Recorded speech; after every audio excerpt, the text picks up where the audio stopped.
Good evening, everyone. I'm Nasue Nishida, and Holly and I are with the Center for Strengthening the Teaching Profession, and thank you for jumping on.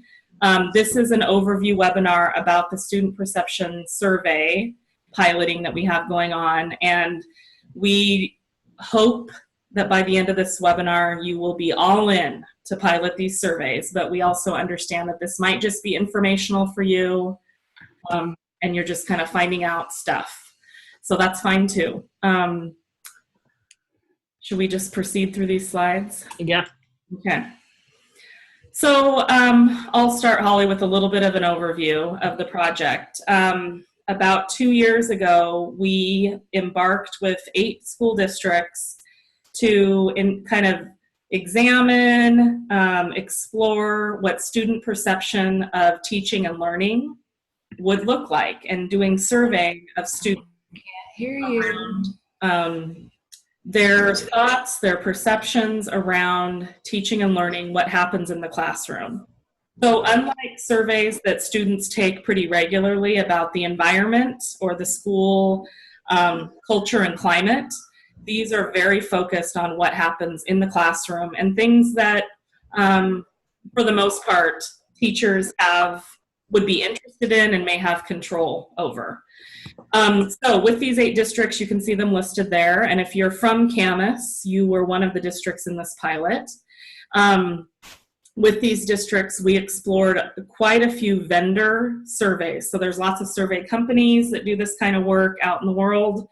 And we contracted with, I don't know, probably 7 or 8 of them to try out their tools and surveys and kind of understand what the analysis looked like and what teachers would be getting back. And it was very informational. Many teachers felt like it helped them understand from a student's perspective things that they may not have realized. Their intention was this, but students took it this way. So some of it was just things around stating very clearly the goals of every class period or of the day. Some students felt, that wasn't clear enough. Some students wanted reminders about that. Some teachers found out that while they felt like their classroom management skills were pretty honed, they found out that some students were very distracted by other students during the course of a class period or a day. So just kind of informational stuff around things that you might not normally get in an exit slip or in a student reflection or those kinds of things. So this really... Hello, phone call. Can you mute yourself, please? We're just getting some feedback. Holly, you might be able to do it from that end too. Okay. It's better, actually. So why do we feel student perception of instruction is interesting? We think that we can better understand student thinking and learning. We feel like this can really contribute to teacher growth and development. There are lots of ways in which this information would be very much connected to what teachers might want to understand, use as their goals, connect to other things that they're trying to work on. And really this work was initially focused on 2 areas of the TPEP law. There was one area around multiple measures in the law. This would be another measure that teachers could utilize. And there was a section of the law that discussed student input. And so this was another way to gather student input that could be connected to the evaluation process. So you'll see on the slide there are 2 RCW citations where multiple measures and student input are mentioned. And so this was another way that we could go about looking at other ways to get at that. And as I mentioned before, the last bullet, yes, teachers do lots of exit slips. They do lots of reflections. They ask probing questions. These student surveys would be a little more robust and valid as reliable measures to kind of get at what students are really understanding and learning. They might not necessarily be things that you would do all the time, but you might do a student perception survey in the fall. You might do a dipstick survey in the middle of the year and then something at the end to kind of gauge where students are at. Or you might just do it one time in the fall and one time in the spring and just kind of see where things are going. We would obviously expect probably that there would be differences in the fall than in the spring in a positive direction. You would know your students better. They would know you better. There would be some classroom management routines. Those kinds of things would be systematized probably by the end of the year. So we would expect that we would see some growth there. All right, next slide. Okay.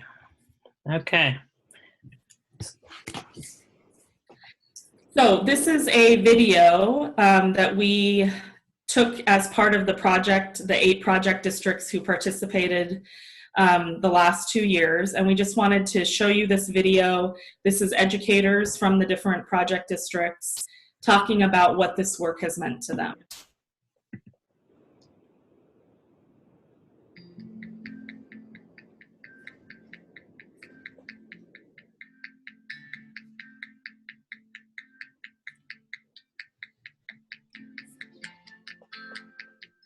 Really matters what our kids think of what's going on in the classroom. We're doing this for them. So we have a lot of measures to determine whether we think they're learning or not.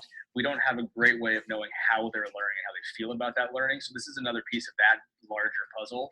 There's just a whole slew of aspects that we don't have a great way to assess without a tool like this. It's very enlightening to learn about my strengths and weaknesses and how those vary from what I expected.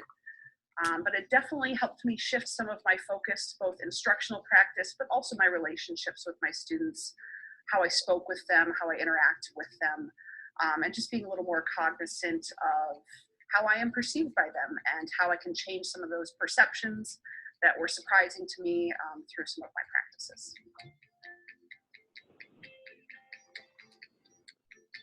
She cares about what we think because she's a good teacher and she wants to how we feel and how she us.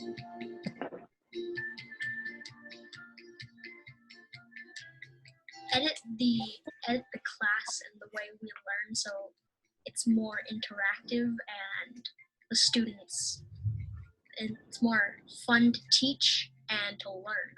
If you ask kids, they're gonna give you the real story in a very candid way about what's going on in the classroom. And so so having that feedback is great, and then using that to then inform what areas you want to grow as an instructor.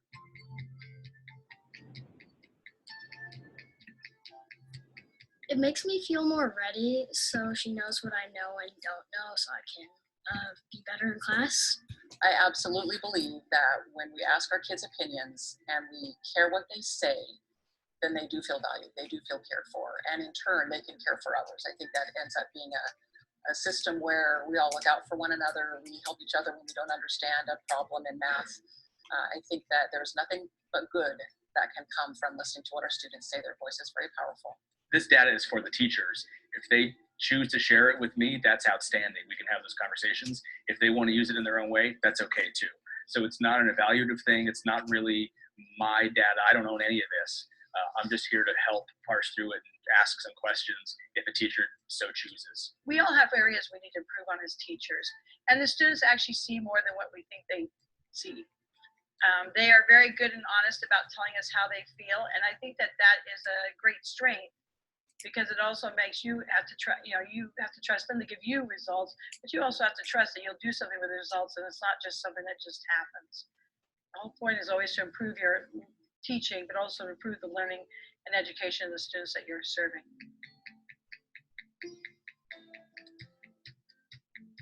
So then my teacher would see how we feel about what she does and how we accomplish specific tasks in our classroom, and also so then she can know what, like, our honest opinions about what she does and how she makes us feel. I want to grow and get better every year as a teacher, and that I'm using this feedback to improve. So it's kind of approaching it through a growth mindset, and that I'm not intimidated by the negative feedback that I'm getting, that's an opportunity for me to improve and meet the needs of all of my students. And a lot of times in doing self-assessment, we kind of have that nature of, well, maybe I'm going to work on the thing that's easier for me, or maybe I'm going to approach things differently. But you're getting to see what actually matters to the kids and to the students. And it takes it off myself for making those decisions. It allows them to say, this is where we need you to work. And then I can approach it that way. I think she cares because she wants to know how she can improve the classroom for us as learners and as kids.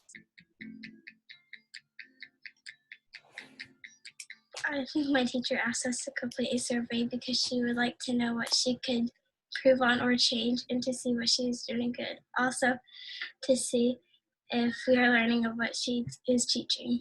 Sometimes it can be really scary to put yourself out there, to get that snapshot of what your classroom looks like, and then possibly, putting yourself out there for criticism.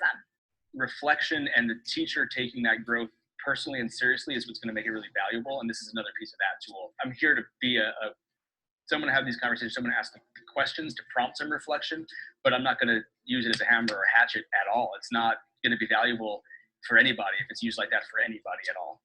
Perception is reality. And my reality is now the perception of my students. And so that I have to take that into account. I have to take into account that my kids feel one way about this, and then what can I do to make a difference in my classroom so then I see growth there for me, and also my students feel like their voice has been heard. We're asking people to be vulnerable, and vulnerability is a huge component of a growth mindset. You don't have it yet, but maybe you will get it, and you will get it if you work hard. I can't say enough about the positivity that I've seen in my teachers who have better job satisfaction because they feel they have better relationships with their students now.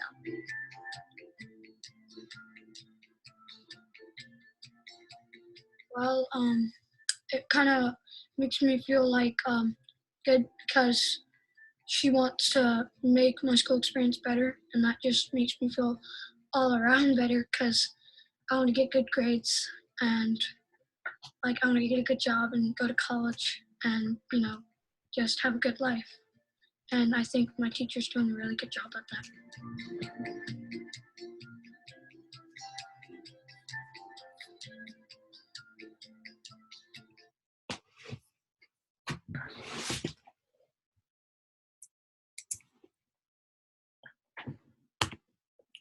Okay.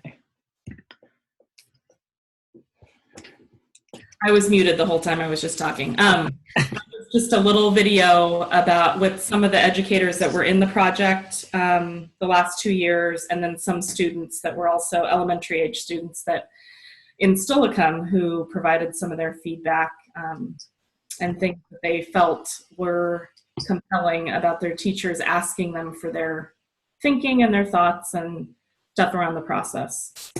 Holly, do you want to talk a little bit about the process we're asking people to go through? Sure. So as Naswe said earlier, those districts really engaged, those initial districts engaged in testing out looking at other surveys that have already been done and utilized. And after that piece was complete, we brought small groups back together representing each of the 3 instructional frameworks in the state. So a group that represented Marzano districts met one day, then Danielson, and then the Cell districts. And they really went through and shared their experiences about utilizing those surveys, and looked at a variety of other surveys they might not have seen, and kind of got down and dirty with what makes a great survey, and began designing questions or statements around the observable aspects of the frameworks. So those really are those instructional pieces that kids can observe and be able to speak to. And so from there, they came up with some great statements, gave some great feedback about what this should look like at the state level. We took all of their ideas, compiled that information, and then put those into initial surveys and tested those with smaller groups of students over a couple-week period. Got their feedback, started taking some of that and modifying the statements on the surveys even further. And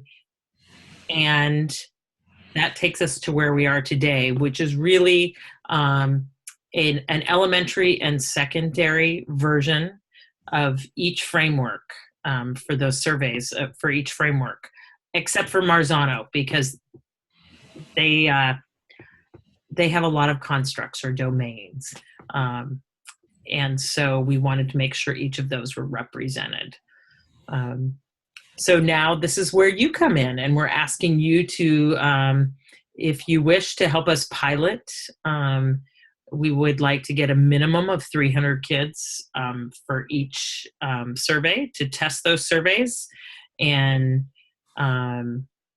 pilot those, and for you to give us some feedback on what you observed with your kids, how that survey went for them, what questions came up for them, and then from there we will kind of finalize things to be put in eval so teachers across Washington can have access to that. So two big things that came out of the 2-year project with districts. One was there was no way districts could afford to pay for the costs of vendor produced surveys. It's expensive to contract with a company, and it would be an annual cost to a district to do that. So one of the suggestions was, can we take this, can the state take on development of these for educators in Washington? And OSPI said, yes, we can do that. And then the second thing was what Holly mentioned, which is there was a lot of interest in having the surveys be designed with the framework, instructional framework in mind.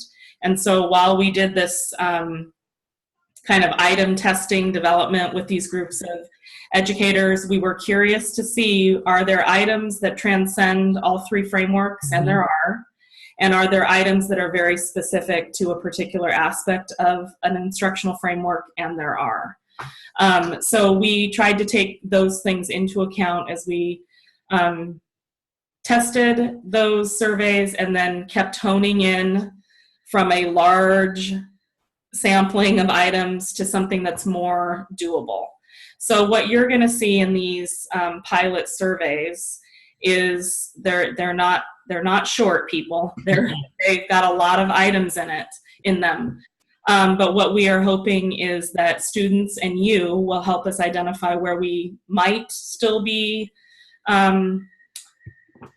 kind of repeating information or repeating questions that might sound similar to students, and we want to kind of take that repetition out, or where we find that students just are not understanding or that it doesn't make sense for their context.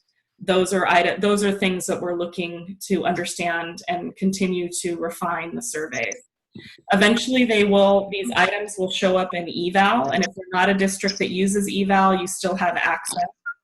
As a teacher, you would be able to go into eval and actually select the specific items related to your area of the framework that you would want to electronically put into a survey that would be available to your student. So this is going to be a survey that will be online for the most part. Your students will need access to some kind of electronic internet device. It could be computers, it could be phones, it could be a variety of iPads or other kind of devices that may be available to you. Mm-hmm. So the key points, we're looking for feedback from you and your students on what these surveys, how actionable these surveys are in terms of feedback. Mm-hmm. We're also looking for specifics on items that don't make sense, are confusing, cause more in-depth conversation to explain than you really have time for. We are assuming a certain reading level that would start at 4th grade. Some of these survey items could definitely be used for 3rd grade. Probably anything lower than that will get harder, and then up to the 12th grade level. All of these surveys are going to be anonymously submitted by students, so you will not have student name available to you in your results. You will be able to see aggregate responses from students on each question, and you would also, we would get you that information for the pilot period. You would be given your own kind of report from students that took it from your classes. The responses may not fully be accurate. Again, this is around piloting these items, but they will give you some information, certainly as teachers, and things that you might want to look at research a little bit more into the next school year. You might find some interesting things. Yeah. And then the results may not represent the views of all students. We are obviously hoping that all of the students in your class or in a class period would respond, but you never know. You may have some incomplete items, incomplete surveys, and that's okay. Yeah, and which will give us feedback too if there's a specific question that doesn't get answered. So your role, what we would like, if you are a classroom teacher, which this is going to be most relevant for you, if you are interested in piloting these surveys, we would ask that you find a good chunk of time, and by chunk we mean probably 15, 20 minutes for students in your class to complete this survey. You're going to need to do a little bit of prep work. We will send you information on things you need to be aware of. I'm sorry, can you guys mute yourselves? I'm not sure if everybody's muted. I'm just hearing a little bit of background. Yeah, let me. Yeah. So you will need to do a little bit of prep, just making sure that you know the process and you're aware of what you need to do. We will give you links to the surveys. So if you are a Marzano district, you would have an elementary teacher, you would have access to 2 different survey links, and you can choose A or B. If you are a secondary cell district, you would have access to 2 surveys, A or B, for the secondary. We will provide you with a script that you will be able to read to your students to kind of prep them, and obviously you can edit and morph and use the script as a guide. You know your students best, and you know what they will best respond to. So the script is just kind of a guideline. And then the links, you will need to somehow get to students to go into the link and fill it out online. We are going to be curious about some feedback from you as kind of an administrator of the survey. The things that we're going to want you to look for is how much time, roughly on average, is it taking students to complete it? Is there confusing language? Like, do you get a hands up from students saying, I don't even understand what this word is, or this phrasing is very confusing to me? Those are things we'll be interested in knowing. And we encourage you to tell students, if you don't understand an item, you just skip on through. That's going to indicate to Holly and I that question doesn't make sense. The students' role, they're going to complete this survey. They can share any thoughts about the design of the survey with you, and we would appreciate any feedback you can give us directly from them. We will, within a week of your class or your period, taking a survey, we will get you back the results in SurveyMonkey, and they will only go to you, and you can do whatever you like with them. If you are a secondary person and have multiple periods, you're just going to want your students are going to identify what class period they're in, and that will indicate to you, oh, this is the first period's class results, the second period, third period, and so on. Okay. All right, so next steps. After this webinar, we will email you a pretty comprehensive email. It will have links to the surveys. It will have a SurveyMonkey feedback form. So after you are done administering, we want your feedback and your students' feedback, and that's where you will go. We will give you some supporting documents, a script, a kind of how-to guide, and we would love to have this done before the end of your school year. So the timeline is in between now and the end of your school year. We're hoping that, as crazy as the end of the year is, that you might be able to find a chunk of time after testing and before the end of school. And again, it's about 15 or 20 minutes is what we are thinking it will take students to take. And then we will turn around those results as quickly as we can back to you. Okay, we're done talking. What questions do you have? What confusion might we have caused? Any clarification? And you may need to unmute yourselves at the kind of the, it shows Sure. up. I'm unmuting you. Oh, okay. Oops. Sheila. And I'm curious, this is Chrissy. I teach middle school, and we do the Marzano framework, and you said that there would be 2 options for elementary teachers for Marzano. Will there be a Marzano survey or a survey using Marzano framework for secondary? Yes, actually Marzano, is there 3, Holly, for Marzano? So Marzano has, there you'll have an option of an A or B for secondary, A or B for elementary. So you'll be a part of the secondary one for Marzano. Perfect. Thank you. Great. And there was just so many. That's why it's that way. Perfect. Oh yeah, perfect. Thank you. Mm-hmm. And this is Sheila. And so for this part of the survey, we are doing, our goal is to accomplish just 1 survey before the end of the year. So at this time, we're not using it really for growth. I do think that if you get your results back and you want to use it as perhaps feeding into goal setting for your next school year, you can certainly do that.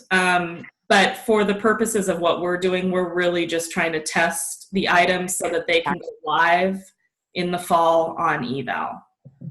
Okay, and so then should that everything happen the way it's supposed to, will we still have access then to them next year to use as growth goals? Yes. Okay, thank you. This is Carol.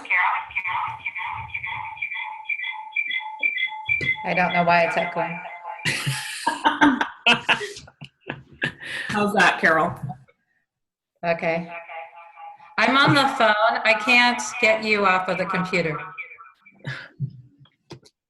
So my question is, are we going to be able to see the survey questions? You as the teacher? Me as a teacher, could I see the questions before I give it to the students? Yeah, we can send you the list of items and you can definitely see what the questions are. Yeah, that's not a problem. All of them are on a 5-point scale, and you'll see that they are, there's a lot of them. Like I want to say there's upwards of 70 items per survey. Mm-hmm. So there's a lot. I'm worried about the perseverance of 5th graders going through 70 questions, especially for my perception. Yeah. So some of them are fairly straightforward. And when we administered this to the test group, they were able to go through them at a pretty decent pace. They are in statement form and with the 5-point scale of strongly disagree to strongly agree. But that's one of the things we would also like to know is, you know, what's that cutoff for them where they're kind of like, okay, we're done. Shouldn't take too long though. Well, there any way that you can bring up the testing with SBAC, ELA performance task, ELA cats. We have been at for 3 days now for just one ELA test. So it worries me to get them another half hour to do it. Yeah, Carol, I hear your concerns, and I think, yeah, you can look at the items and decide if this is something that you think. Absolutely. I really think it would be great because I want to do my renewal next year, and I really think I don't mind being put in the spot to see how I can grow. Yeah.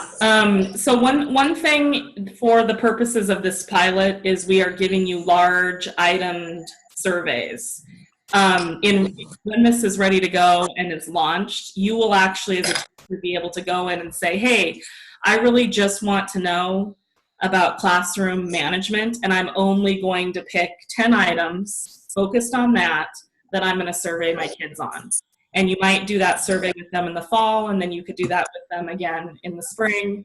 So while we are curious about where kind of students I'm done point is on these pilots, also know that by the time they get into eval, it's going to be really a selection process on your part as the educator to go through those items and decide which one you really fitting for your students. Sounds great.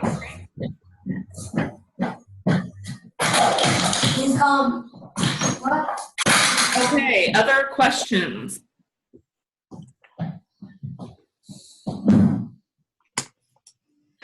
I don't have a question. This is Sheila again. I just want to say thank you for your guys' hard work. I'm looking forward to seeing how this impacts our ability to really get to more quickly get to what we need to do to reach each of the students. Yep, it's exciting. Holly, is there any way you could pull up a slideshow on a Google Drive so we can see it? Because it took me a while to get attached to this. Yes, we will send out the recording and we'll send out the PowerPoint. Yeah, and it'll be on our website as well. Okay. Holly, is there any way you could log in to SurveyMonkey really quick and see if you can show them an example of a survey? Yes, and of course I closed that, but let me, okay. Maybe. Just a minute here.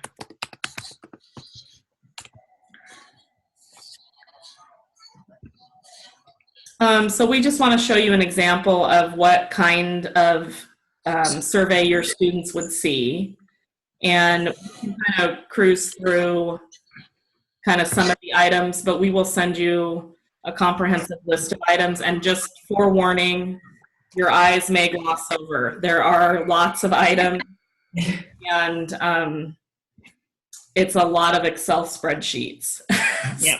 So I'm just going to add. Okay, here we go. So this would be the introduction of just your school, your teacher, your grade level. I think you have to share the screen. Oh, is it not sharing? Mm-mm.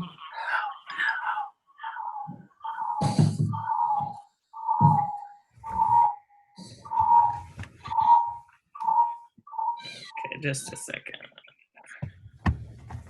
There we go. Okay. So this is an example of one of the elementary Danielson versions. So you can kind of see the 5-point scale: strongly agree to strongly disagree are the 5. Number 4 question: I feel respected by my teacher. Sorry, could you guys mute yourselves? We're just hearing some background. Thank you. In class, students help each other to learn. Strongly disagree to strongly agree. In class, students work well together in groups. Again, strongly agree to disagree. My teacher encourages us to think about different points of view when they are discussed in class. Same kind of scale. Yeah. So this is the kind of thing, this is basically the format your students are going to see.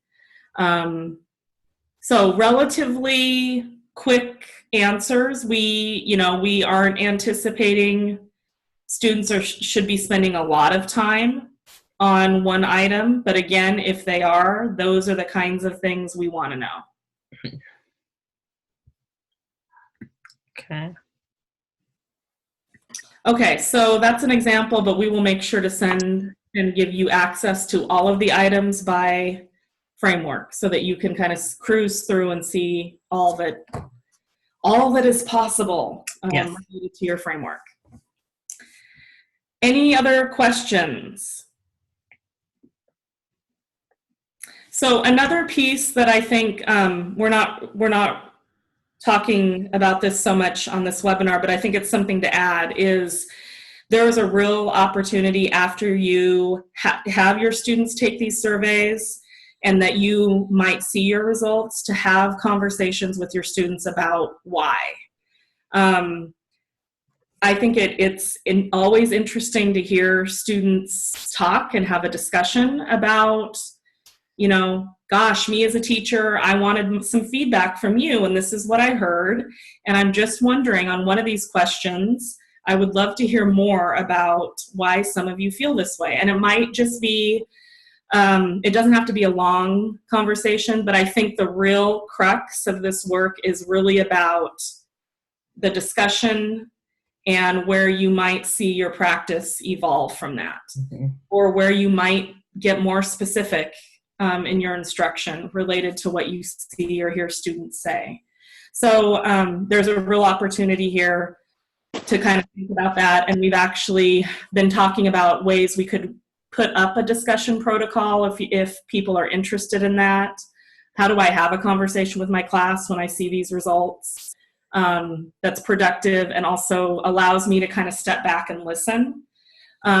So if that's of interest to you, let us know that, because I think we could probably pull something together, and then obviously you guys could make that your own. Mm-hmm. And if you have questions, email. Don't hesitate to email, and we'll try to answer them best we can. All right, everyone. We will get back to you with a very comprehensive email, so get ready for that. And we appreciate you taking your evening to jump on the webinar with us. We're excited to explore this next statewide level work with you as we pilot these surveys. Thank you very much, and have a good rest of your night. Thank you. Thank you. Thank you.